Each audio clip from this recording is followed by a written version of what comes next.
Welcome back, bookworms and page-turners. You're tuned to Heartbook Radio, the only radio show that digs deeper into literature than a gold digger at a billionaire's convention. And with me, as always, is the literary lion with a permanent case of writer's block. That's me, the ghost of rejected manuscripts past. And today we're dissecting Mutual Interest by Olivia Wolfgang-Smith, a novel promising a mesmerizing look at marriage ambition and the queer underbelly of a Gilded Age soap empire. Sounds soapy. Oh, come on, lighten up. This book is getting buzz. I heard whispers it's like Succession, but gayer, and with more soap. And set in the 1900s, so everyone's wearing those funny hats. Succession with soap, that's a low bar. But fine, let's dive in. The premise is intriguing. I'll admit we have Vivian Lesperance, a woman desperate to escape her humdrum origins and claw her way into New York society. And she does it with the classic find a man who prefers men strategy. Genius. We're talking about Oscar Schmidt, a middle manager at a soap company who is, shall we say, more interested in lathering up with other gentlemen. It's a lavender marriage. A pragmatic arrangement that allows Vivian to pursue her own romantic interests with women, while Oscar, well, let's just say he finds companionship elsewhere. The book beautifully details the challenges and freedom this provides. It's like a vintage version of an open relationship, but with way more secrets and societal pressure. I'm already picturing the tabloid headlines. Soap Scion's Secret Life. Must you? The book actually delves into the complexities of this arrangement quite well. It's not just about the scandal. It's about the genuine, albeit unconventional, partnership they forge. Then, of course, there's Squire Clancy, the wealthy eccentric, who throws a wrench, or rather a scented candle, into the mix. Squire, the old up-money oddball who's obsessed with candles. I read somewhere that one reviewer described him as having autism coded. Makes you wonder if Wolfgang-Smith was going for some kind of neurodivergent representation there. It's certainly implied. Squire's character adds another layer to this already intricate dynamic. He and Oscar fall in love creating this syndicate, as they call it. A business partnership and a romantic triangle, all wrapped up in the secrecy of the era. I bet their holiday dinners were awkward.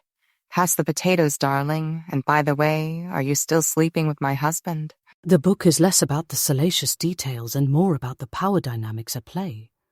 Vivian is the mastermind behind the Clancy and Schmidt empire, yet she's constantly sidelined, her contributions minimized because she's a woman. And a queer woman at that, in a time when such things were frowned upon, to put it mildly. Yeah, the reviews mention that how Vivian is this chess master in a world of checkers players. It's a fascinating exploration of female ambition and the lengths women had to go to for any semblance of control. The book demonstrates this very clearly. Precisely, and the writing style it's distinctive. Some reviewers described it as cheeky-witty with a conversationally tangential omniscience. I found it a deliberate attempt at a period, appropriate voice. I get what the author was going for with this.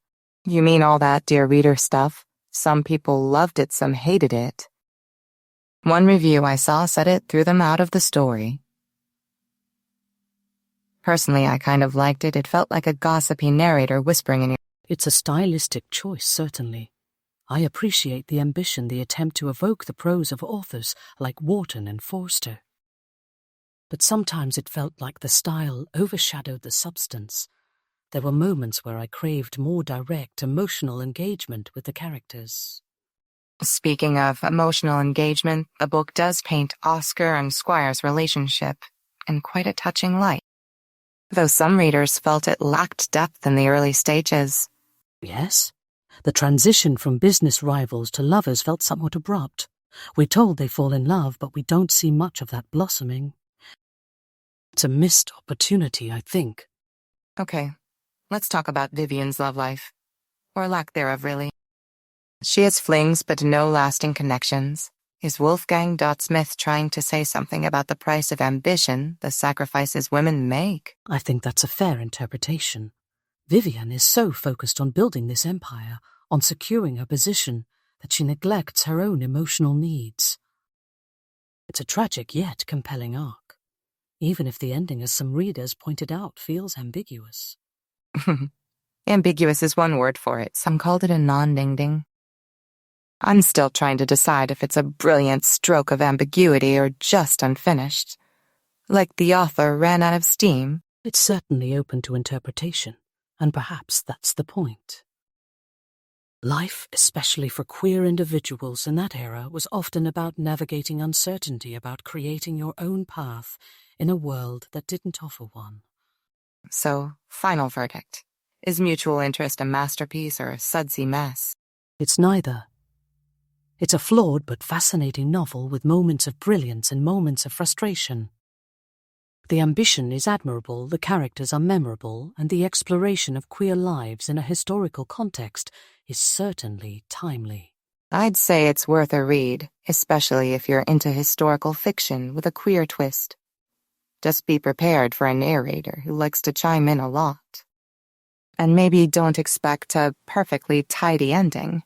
Precisely. It's a book that will stay with you, spark conversations, and maybe even make you appreciate the complexities of human relationships, no matter the era.